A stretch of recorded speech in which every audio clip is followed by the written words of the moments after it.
Þessar mundir eru 60 ár liðin frá því að Kvenfélag Sauðárkróks kom af stað danslagakeppni og þeirra tímamóta fagnað í kvöld með tónleikum á Sauðárkróki þar sem leikin verða 20 af þeim að minnstakosti 100 lögum sem bárust í keppnina frá 1956 til 1971.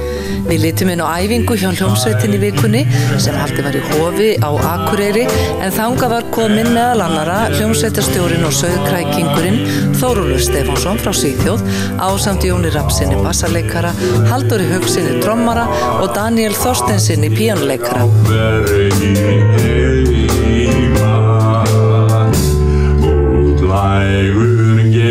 Og þetta voru náttúrulega öflugt fólk, Kvenfélagið, og ekki síst kona sem hét Guðrún Gísladóttir sem var mikil listakona og dreif þetta áfram og svo hljómsveitarmeðlimir þess tíma og svo venjulegt fólk, bændur, sjómenn og húsmæður sem sömdu lög og sendu þetta inn og það er það sem mér finnst vera sjarminn við þetta.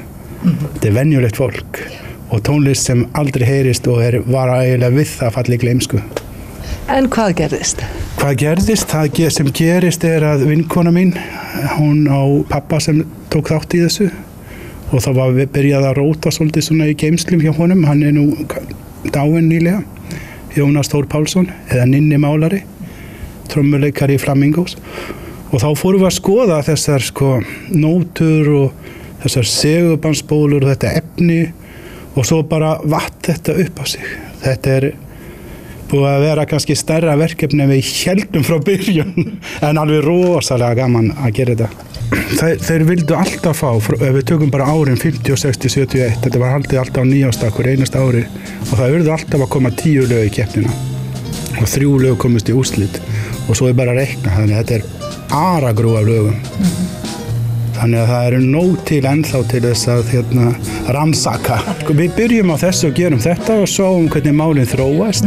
Þetta er ofsalega gaman. Við erum náttúrulega búin að svolítið velja og hafna lögum og það hefur verið mjög erfitt ferli.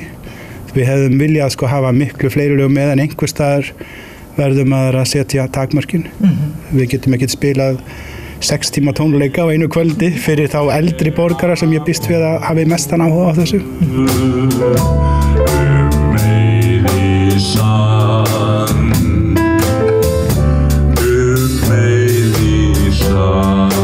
Meðal höfunda laga eru Geirmundur Valtýsson, Eyþór Stefánsson og Guðrún Eyþórsdóttir, Ögmundur Svavarsson, Jón Björnsson og Sigurgeir María og Laila Angantýsbörn, en hún var ekki nema 9 ára þegar hún fór að semja lög. Fjölmargir flytjendur koma fram á tónleikunum, en meðal þeirra er Óli Ólafs sem var söngvari með Flamingo.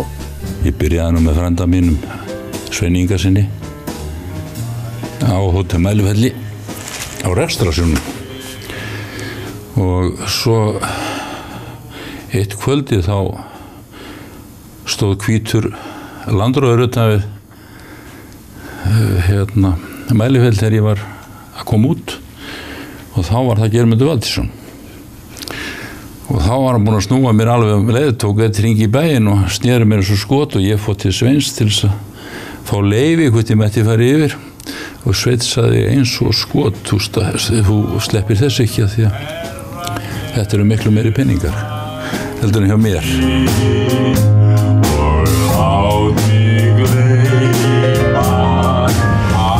Ég var að taka útlagan eftir Gunnar Pál Ingólfsson. Af hverju?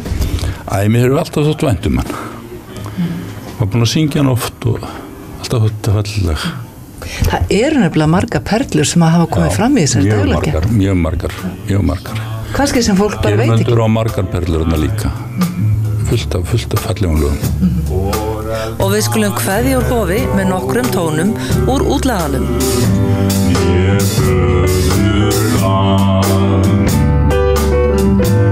Mig sækir